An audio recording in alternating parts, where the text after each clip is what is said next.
షాద్ నగర్ వైపు ఉన్న మన స్వర్గసీమ వెంచర్లో ప్లాట్లు కొన్న వాళ్ళంతా సంతోషంగా ఉన్నారు. ఒక్కసారి విజిట్ చేయండి. నమస్తే, వెల్కమ్ టు పెట్టుబడి. మనం డిఫరెంట్ స్కీమ్స్ గురించి డిస్కస్ చేస్తున్నాం కాబట్టి పోస్ట్ ఆఫీస్లో ఇప్పుడు టాప్ మోస్ట్ అనుకోవచ్చు ఈ స్కీమ్ సుకన్య సమృద్ధి యోజన. ఆ స్కీమ్ లైన్లోనే ఉంది కదా సెంటిమెంట్ అనేది. ఇది ఆడపిల్లల కోసం, ఆడపిల్లల ఫ్యూచర్ కోసం డిజైన్ చేసినటువంటి స్కీమ్ ఇది. కానీ చాలామందికి ఇంకా కూడా కన్ఫ్యూజన్ ఉంది, అసలు ఎవరు అందులో ఇన్వెస్ట్ చేయొచ్చు, ఆర్ ఈ స్కీమ్ ఎవరు తీసుకోవచ్చు, ఇట్లాంటి చాలా డౌట్స్ ఉన్నాయి. వాటన్నిటిని కూడా క్లారిఫై చేయడానికి మనతో పాటు ఉన్నారు మధు గారు, ఫైనాన్షియల్ ప్లానర్. నమస్తే సార్. నమస్తే మేడం.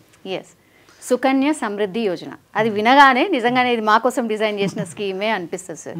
ఇన్ డీటెయిల్ ఈ స్కీమ్ ఎవరు తీసుకోవచ్చు, ఎవరికి బాగుంటుంది అనేది ఒకసారి. ఇది గవర్నమెంట్ మనకు ఆఫర్ చేస్తున్న ప్రోడక్ట్ త్రూ మనకు సుకన్య సమృద్ధి అనేది పోస్ట్ ఆఫీస్ కానీ బ్యాంక్ నుంచి కానీ మనం తీసుకునే ఛాన్స్ అనేది ఉందండి. ఈ సుకన్య సమృద్ధి యొక్క మెయిన్ ఇంటెన్షన్ ఏంటి అసలు అంటే గవర్నమెంట్ మనకు దేనికోసం ఇది డిజైన్ చేసిందని మనం ఆలోచిస్తే ఎవరైతే ఆడపిల్లలు ఉంటారో వాళ్ళకి మ్యారేజ్ టైంకి లేదా ఎడ్యుకేషన్ టైంకి ఒక సపోర్ట్ అనేది ముఖ్యంగా మనకు government of India Beti Padhao Beti Bachao ఈ యొక్క కాన్సెప్ట్ ఎప్పుడైతే తీసుకొచ్చిందో అందులో ఇనిషియేటివ్ అనమాట ఇది. అందులో ఇనిషియేటివ్ ఆడపిల్లలకు ఆర్థిక స్వాతంత్రం ఉండాలి, ఆర్థికంగా వాళ్ళకు ఒక సపోర్ట్ అనేది ఉండాలనే ఉద్దేశంతో ఈ సుకన్య సమృద్ధి యోజన అనేది మనకు ప్రవేశపెట్టడం అనేది జరిగింది. సో అయితే ఇందులో ఉన్న కొన్ని ఇంపార్టెంట్ క్రిటికల్ పాయింట్స్ అనేది మనం అర్థం చేసుకున్న తర్వాత మన వాళ్ళు ఇన్వెస్ట్మెంట్ చేస్తే ఒక క్లారిటీతో ఇన్వెస్ట్మెంట్ చేసిన ఫీలింగ్ అనేది ఉంటుంది. లేదంటే మధ్యలో ఆపడము, ఇన్వెస్ట్మెంట్ చేసి అరే తక్కువ రిటర్న్ వచ్చిందని ఫీల్ అవ్వడము, ఇంకొంతమంది అసలు అది ఏంటో అని తెలియక దూరంగా ఉండడం, ఈ కన్ఫ్యూజన్స్ అన్నీ మీకు ఈరోజు క్లియర్ అయిపోతాయి. సో జనరల్గా ఈ పర్పస్ అనేది కూడా చూడండి, అంటే చిన్న వాళ్ళు చిన్న మామూలుగా స్మాల్ అండ్ ఏదైతే స్మాల్ ఇన్కమ్ గ్రూప్స్ ఉంటారో, మిడిల్ ఇన్కమ్ గ్రూప్స్ ఉంటారో వాళ్ళు కూడా ఇన్వెస్ట్మెంట్ చేసుకునే విధంగా చాలా తక్కువ అమౌంట్లో ఆడపిల్లల కోసం ఇన్వెస్ట్మెంట్ చేయడానికి ఈ ప్రోగ్రామ్ ఈ ప్లాన్ అనేది డిజైన్ చేశారు. సో ఇందులో పేరెంట్స్ లేదా legal guardians of girl child వాళ్ళు ఓపెన్ చేసుకోవచ్చు అకౌంట్ అనేది. అయితే ఎవరైతే ఆడపిల్ల ఉన్నారో వాళ్ళకి 10 సంవత్సరాల కంటే తక్కువ ఏజ్ మాత్రం ఉండాలి. ఇది ఒకటి చాలా క్రిటికల్ పాయింట్. ఎందుకంటే ఇందులో టైం అనేది ఇవ్వాలి కాబట్టి 10 years తర్వాత అయితే మీరు అంత టైం ఇవ్వలేరు ఆ ప్లాన్లో. కాబట్టి 10 సంవత్సరాల కంటే లోపున్న వాళ్ళు మాత్రమే ఈ ప్లాన్ తీసుకోవడానికి. అంటే పుట్టినప్పటి నుంచా లేకపోతే 1 year ఓల్డా ఎట్లా ఉండాలి? మళ్ళీ 10 years లోపు ఎప్పుడైనా సరే. అవును, 9 years కానీ 8 years కానీ 7 years కానీ 1 year కానీ అది ఏదైనా ఉండొచ్చు. 10 సంవత్సరాల లోపు ఏజ్ ఉండాలి. 11 సంవత్సరాలు ఉన్న వాళ్ళు ఎలిజిబుల్ గారు, సింపుల్ చెప్పాలంటే. రైట్. తర్వాత 1 account per girl child అంటే ఒక అమ్మాయికి ఒక అకౌంట్ అనేది ఓపెన్ చేస్తారు. మ్యాక్సిమం 2 girl children అనేది ఇక్కడ ఆప్షన్ అనేది ఉంది. ఒకవేళ ట్విన్స్ అయితే మాత్రం ఈ ఎగ్జామ్షన్ అనేది ఉంటుంది. ట్విన్స్ పుట్టినప్పుడు మాత్రం సెకండ్ మళ్ళీ పుట్టినా కూడా అమ్మాయికి ఓపెన్ చేసుకునే ఛాన్స్ అనేది ఉంటుంది. సో మ్యాక్సిమం 2 girls తర్వాత మళ్ళీ ఇంకో అమ్మాయి ముడితే మాత్రం ఈ అకౌంట్ ఓపెన్ చేయడానికి ఉండదు. తర్వాత ఇది ఓపెన్ చేయడం ఎక్కడ, where to open, post office authorized bank across India. ఏ బ్యాంక్లోకైనా వెళ్ళొచ్చు, మీరు ఏ పోస్ట్ ఆఫీస్లోకైనా వెళ్ళొచ్చు ఈ అకౌంట్ ఓపెన్ చేయడానికి. జనరల్లీ పోస్ట్ ఆఫీస్ కాకుండా ఆథరైజ్డ్ బ్యాంక్స్ అంటే ఏం బ్యాంక్స్ సార్? ఆథరైజ్డ్ బ్యాంక్ అంటే గవర్నమెంట్ రిజిస్టర్డ్ ఉన్న ప్రైవేట్ కానీ పబ్లిక్ కానీ ఎక్కడికైనా మీరు వెళ్ళి చేసుకోవచ్చు అండి. లేదా మీకు అక్కడ రాసి పెడతారు ప్రతి బ్యాంకులో ఏదైతే ఈ స్కీమ్స్ వాళ్ళు అవైలబుల్ ఉంటుందో ప్రతి బ్యాంకులో అవైలబుల్ ఉంది. మీరు బ్యాంకులో అడగండి ఫస్ట్. ఆథరైజ్డ్ బ్యాంక్ అంటే గవర్నమెంట్ ఆఫ్ ఇండియా ఆథరైజ్ చేయండి, ఈ ప్రొడక్ట్స్ సెల్ చేయడానికి ఆథరైజ్ చేసిన బ్యాంక్స్ ఏవైతే ఉంటాయో వాటిలలో అవైలబుల్ అనేది ఉంటుంది. సో మినిమం డిపాజిట్ వచ్చేసరికి చూడండి చాలా అంటే చాలా తక్కువ, 250 rupees per year. ఎంత చాలా చిన్న అమౌంట్ కూడా మీరు చేసుకునే ఆప్షన్ అని ఉంటుంది. Maximum deposit 1.5 lakh per year. 1,50,000 కంటే ఎక్కువగా ఇన్వెస్ట్మెంట్ ఈ ప్రోడక్ట్లో మీరు చేయలేరు. రైట్. డిపాజిట్ పీరియడ్ మీరు 15 సంవత్సరాల వరకు డిపాజిట్ చేయాలి. ఎప్పటి నుంచి? మీ అకౌంట్ ఓపెన్ అయినప్పటి నుంచి. అంటే ఇప్పుడు 10 years పాప ఉంటే మ్యాక్సిమం 10 + 15 25 years వరకు. 25 years. అయితే మెచ్యూరిటీ మాత్రం 21కి ఉంటుంది. ఈ అకౌంట్ యొక్క మెచ్యూరిటీ అనేది అకౌంట్ మెచ్యూరిటీ ఉంది. Account mature after 21 years from the date of the opening. మీరు ఓపెన్ చేసినప్పటి నుంచి 21 years. ఫస్ట్ ఇప్పుడు మీరు 1 year పాపకి యాజ్ ఎ బర్త్డే గిఫ్ట్ మీరు ఓపెన్ చేశారనుకోండి, తను 21 year వచ్చే నాటికి మెచ్యూరిటీ వచ్చే అమౌంట్ అనేది అక్యుములేట్ అయిపోయి ఇచ్చేస్తారు మీకు. రైట్. ఇంట్రెస్ట్ రేట్ కూడా ఇది ఫ్లోటింగ్ అండి, అంటే తగ్గుతూ పెరుగుతూ ఉంటుంది. ఇప్పుడు 9 అంటే దాదాపు 9%తో స్టార్ట్ అయింది ప్రోడక్ట్, ప్రజెంట్ 8.2 నడుస్తుంది. సో ఇది జూలై సెప్టెంబర్ 2025 పీరియడ్లో 8.2 నడుస్తుంది. ఇది కాంపౌండ్ అవుతుంది. చాలా ఇంపార్టెంట్ పాయింట్ ఏంటంటే మీకు ఏదైతే ఇందులో ఇంట్రెస్ట్ వస్తుందో ఆ ఇంట్రెస్ట్ అనేది ఎవ్రీ ఇయర్ మళ్ళీ కాంపౌండ్ అవుతుంది. ఎంత రేట్తోని? ప్రజెంట్ ఉన్న రేట్తోని. కాబట్టి కాంపౌండ్ ఇంట్రెస్ట్ అనేది చాలా పెద్ద క్యాపిటల్ని బిల్డ్ చేస్తుంది. ఇప్పుడు లక్ష ఇన్వెస్ట్ చేసి అది 1,20,000 అయింది అనుకోండి, 1,20,000 మీద ఇప్పుడు అంటే ఇంట్రెస్ట్ రేట్ క్యాల్కులేట్ అవుతుంది. అది బాగా పట్టుకున్నారు మీరు. 8.2 కాంపౌండింగ్ అంటే అదే అనమాట అర్థము. సో తర్వాత రేట్ ఎప్పుడు రివైజ్ అవుతుంది? Quarterly by the government every క్వార్టర్కి మీకు రేట్ అనేది రివైజ్ చేసేస్తుంది. ఇది మనం గుర్తుపెట్టుకోవాలి. చాలా మందికి ఒక కన్ఫ్యూజన్ ఏముంటుందంటే ఇది 8.2 ఫిక్స్, 9% ఫిక్స్ అని అనుకుంటారు. అలా కాదు, గవర్నమెంట్ ఎంతైతే మీకు చేంజ్ చేస్తుందో ఆ చేంజెస్ అప్లికేబుల్ అవుతుంది.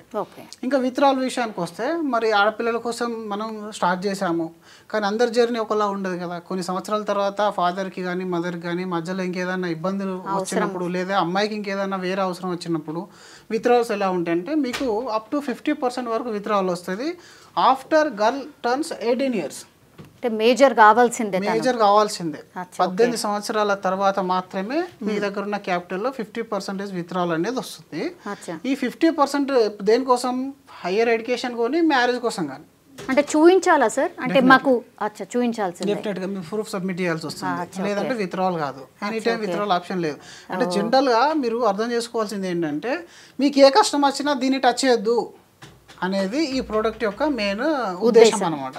సో ఇలాంటి 2 సందర్భాలు, ఎందుకంటే higher education very important and మధ్యలో మ్యారేజ్ అనేది కూడా ఇంపార్టెంట్. అవి రెండే చాలా క్రిటికల్ పాయింట్స్. కాబట్టి జనరల్గా ఆడపిల్లల్ని చదివించకపోవడానికి మెయిన్ రీజన్ ఏంటంటే చదువుకు ఖర్చు అవుతుంది కాబట్టి. అండ్ మంచి పెళ్లి చేయకపోవడానికి కారణం ఏంటంటే డబ్బులు ఖర్చు అవుతుంది కాబట్టి. ఆ డబ్బులు వీళ్ళు సంపాదిస్తారు కానీ వీళ్ళ లైఫ్ జర్నీలో అది ఎక్కడో ఒక దగ్గర ఖర్చు అయిపోతుంది. దాన్ని ప్రొటెక్ట్ చేయడానికి, మన బిహేవియర్ని కంట్రోల్ చేయడానికి ఇట్లాంటి ప్రొడక్ట్స్ తీసుకొని వస్తుంది గవర్నమెంట్. సో ఈ 2 సిచ్యువేషన్స్లో వాళ్ళకి ఆ రోజు నాటు మీ లైఫ్లో ఎలాంటి చేంజెస్ అన్నా రాని ఆ నాటికి మాత్రం మీకు కొంత అమౌంట్ అనేది ఉంటుందండి. ఎందుకంటే అందరూ డిసిప్లిన్గా ఉండరు కదా. చాలామంది ఫాదర్స్ ఏం చేస్తారు, ఓ 5 years 10 years మంచిగా పిల్లల కోసం ఏదంటే చేస్తారు, ఒక్కసారి ఆర్థికంగా కొంచెం ఇబ్బంది పడ్డారంటే అన్ని వదిలేస్తారు. ఇలాంటప్పుడు ఇవి కూడా విత్డ్రా చేసేసి రెగ్యులర్ ఖర్చు చేసే ఛాన్స్ మనం చాలా మంది చూస్తున్నాం కదా బయట కూడా. అలాంటి ఇన్సిడెంట్స్ నుంచి అమ్మాయిలను ఈ ప్రోడక్ట్ కాపాడుతుందండి. అంటే మామూలుగా ఆర్థికంగా వాళ్ళకు ఒక బలాన్ని ఇస్తుంది ఇది. And full maturity amount after 21 years తర్వాత మీ అమౌంట్ మొత్తం మీకు తనకు వచ్చేస్తుంది.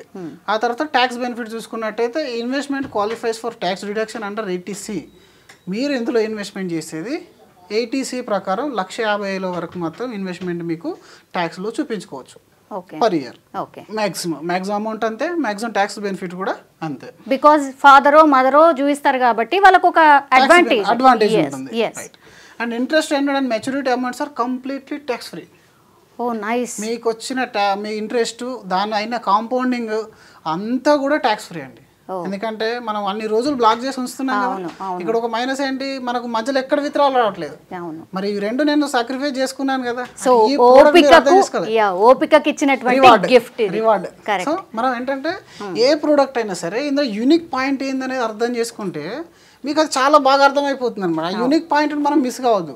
అంటే దీన్ని కంపారిజన్ చేసేటప్పుడు కూడా ఇది 8 ఉంది, అది 9 ఉంది, ఇది ట్యాక్స్ ఫ్రీ ఇస్తుంది, అది ట్యాక్స్ పడుతుంది, అట్లాగా చూడొద్దు.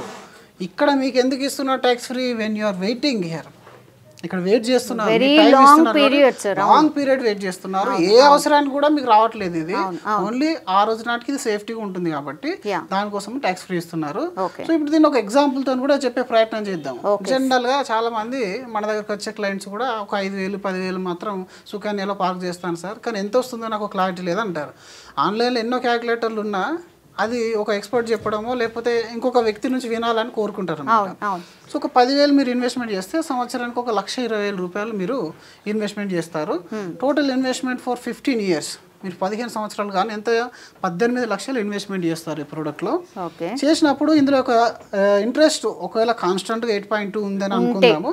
8.2 ఉంది అనుకుంటే ఇన్వెస్ట్మెంట్ పీరియడ్ 15 years చేసాము, maturity 21 including 6 years of interest compounding without deposit.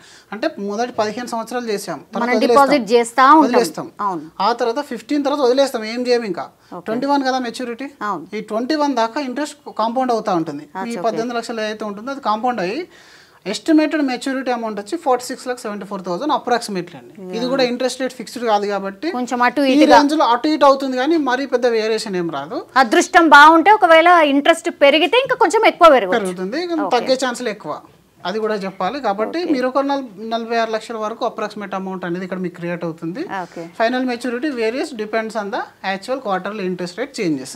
కానీ ఎంతో కొంత సేఫ్టీ అసెట్ అయితే మీరు అమ్మాయికి ఇవ్వగలుగుతారు అనమాట. Especially middle and lower middle క్లాస్లో అండ్ చాలామంది ఫాదర్స్ డిసిప్లిన్ లేక పిల్లల యుక్త వయసుకు వచ్చే నాటికి వాళ్ళ చదువుకు సపోర్ట్ ఉండట్లేదు, వాళ్ళ యొక్క వివాహానికి కూడా సపోర్ట్ ఉండట్లేదు.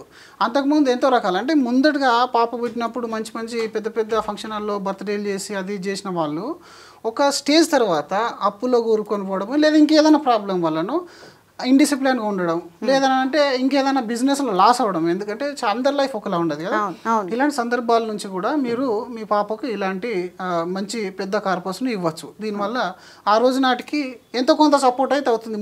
మొత్తం దీంతోనే అవుతుందంటే అవ్వదు. డెఫినెట్గా మనకు 20 years తర్వాత the value of 46 lakhs become less, జనరల్గా లెస్ అయిపోతుంది. బట్ ఇందులోంచి ఒక సపోర్ట్ అయితే ఉంటుంది. మీరు ఇంకా మిగిలింది కూడా చేస్తారు కదా, ఓన్లీ 10,000తో ఆపరు కదా. డిఫరెంట్ ఎఫ్డీలు చేస్తారు, మ్యూచువల్ ఫండ్ చేస్తారు.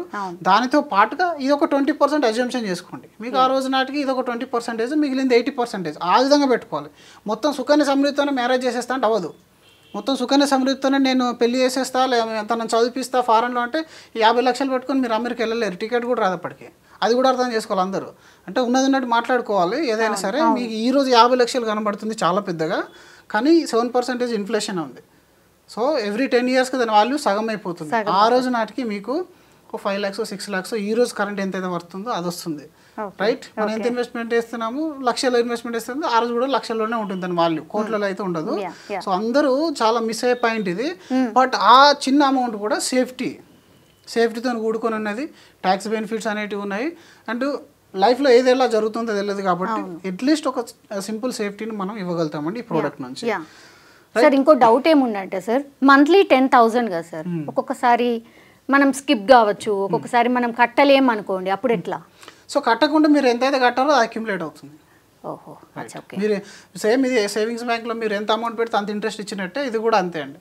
కట్టకుంటే మీరు ఎంతైతే కట్టారో అది అక్యుములేట్ అయిపోతుంది. 2 years కట్టి వదిలేస్తా, 2 years ఎంత ఉందో ఆఫ్టర్ 21 years వరకు అది అట్లాగే కాంపౌండ్ అవుతూనే ఉంటుంది. ఒక మంత్ స్కిప్ అయింది, ఆ నెక్స్ట్ మంత్ కట్టేయచ్చు, ఏం కాదు, నో ప్రాబ్లం. మీరు ఎంత పెడితే అంత పెరుగుతుంది, సింపుల్. కాబట్టి ఇలా పెద్ద అట్లాంటి పాలసీ కాదు ఇది, ఇది డిపాజిట్ ఇన్వెస్ట్మెంట్. సో ఇంకొకటి ఏంటంటే yearly and monthly investment comparison కూడా ఒకటి నేను ప్రిపేర్ చేసే ప్రయత్నం చేశాను. 10,000 రూపాయలు ప్రతి నెల సేవింగ్ చేస్తున్నాను. అందరికి మరి 10,000 అంటే సాలరీడ్ వాళ్ళకి ఓకే, బిజినెస్ వాళ్ళకి ఎవ్రీ మంత్ 10,000 అంటే అవ్వదు కదా. సో మీరు అదే 1,50,000 రూపాయలు ఇయర్లీ ఇన్వెస్ట్మెంట్ అయితే చేశారనుకుందాము.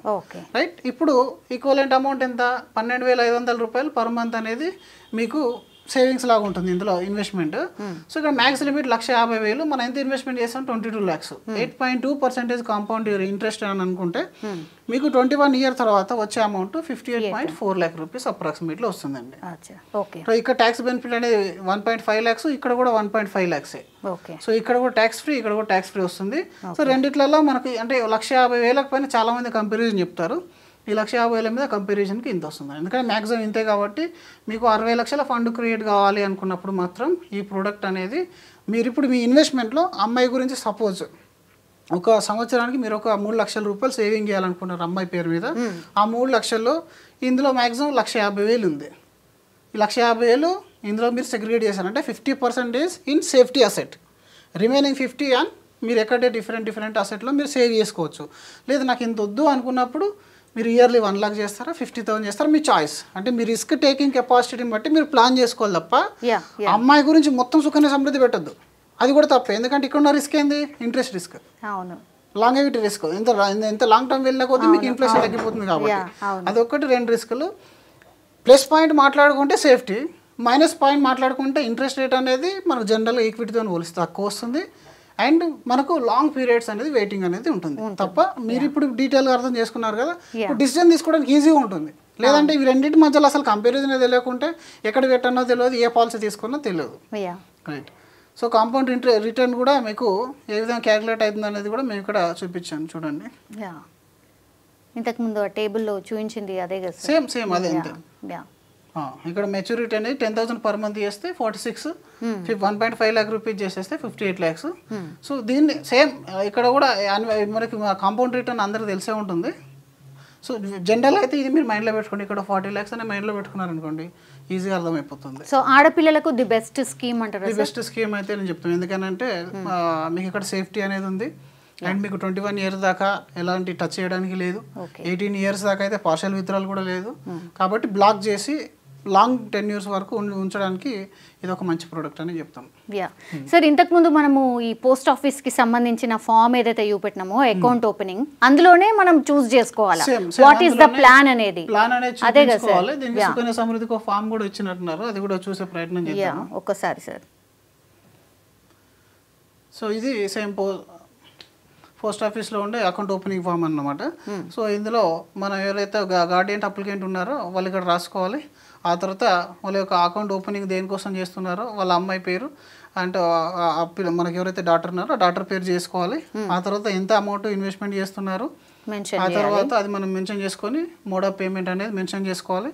Depositor name, date of birth, Guardian, father details అన్నీ కూడా రెగ్యులర్ డీటెయిల్స్ అండి. ఇలా పెద్ద కాంప్లికేట్ అంటే ఏముండదు. మీ address, PAN number, Aadhaar number, type of account, so అన్నీ కూడా మీరు చేసేసుకుంటే సరిపోతుంది. ఇలా పెద్దగా అంటూ ఏముండదు. ఇంకొకటి నామినేషన్ అనేది ప్రాపర్గా మెన్షన్ చేసుకోవాలి, ఎందుకంటే లాంగ్ పీరియడ్స్ ఉంటున్నాయి కాబట్టి. ఎవరు మీ నామినీ, నామినీ ఎవరు అనేది మీరు మెన్షన్ చేయాలి. అంతే సింపుల్. మీకైతే అందులో కన్ఫ్యూజన్ అయితే ఏముండదు. All right. సో ఇది ఇన్ డీటెయిల్గా సుకన్య సమృద్ధి యోజనకి సంబంధించి ఎవరు ఇన్వెస్ట్ చేస్తే బాగుంటుంది అండ్ గర్ల్ చైల్డ్ ఫాదర్స్ ఎవరైతే ఉన్నారో వాళ్ళకు ది బెస్ట్ స్కీమ్ ఇది. ఒక ఇన్వెస్ట్మెంట్ పర్పస్గా అంటే ఇక దీంట్లోనే పెట్టి ఇక మర్చిపోవచ్చా అంటే కాదు, ఇది one of the best scheme. ఇందులో కొంత అమౌంట్ సేవ్ చేస్తే అక్కడికి వస్తుంది, పెళ్ళయ్యేటప్పటికి అక్కడికి వస్తుంది, బిడ్డకి ఇంత అమౌంట్ అనేది ఉంటుంది, కనబడుతుంది అనే సాటిస్ఫాక్షన్ మాత్రం ఉంటుంది. సో ది బెస్ట్ స్కీమ్ అనేది సార్ కూడా చెప్తున్నారు కాబట్టి ఇంకా కూడా మీకు ఏమైనా డౌట్స్ ఉన్నాయా సుకన్య సమృద్ధి యోజనకి సంబంధించి, ఇంకేమైనా డౌట్స్ ఉంటే కూడా దయచేసి కామెంట్ రూపంలో తెలియజేయండి. బికాజ్ నెక్స్ట్ ఎపిసోడ్ మనం చేసినప్పుడు కింద మీరు ఏమైనా డౌట్స్ ఉంటే వాటిని కూడా క్లారిఫై చేసే ప్రయత్నం అయితే చేయబోతున్నాం. థ్యాంక్ యూ అండి, థ్యాంక్ యూ సో మచ్. నిజంగా ప్రస్తుతం ఉన్నటువంటి సమాజం దేనికి ప్రయారిటీ ఇస్తుంది? ఆర్థిక సంబంధాల చుట్టూ మాత్రమే తిరుగుతుంది. మళ్ళీ ఎన్నికలంగానే చాలా విరక్తి కలుగుతాం. మంచి అనిపిస్తుంది కదా, లేడీస్ కూడా ఛాలెంజింగ్ జాబ్స్ చేసినప్పుడు చాలా బాగుంటది. ట్రాఫిక్ అసిస్టెంట్స్ గా నియమించిన ట్రాన్స్జెండర్స్ అందరితో సాల్యూట్ చేయించుకుంటున్నారు. ఫుడ్ డెలివరీ ఇవ్వటానికి వెళ్ళినటువంటి డెలివరీ బాయ్ అనిల్ పై కళ్ళ ముందు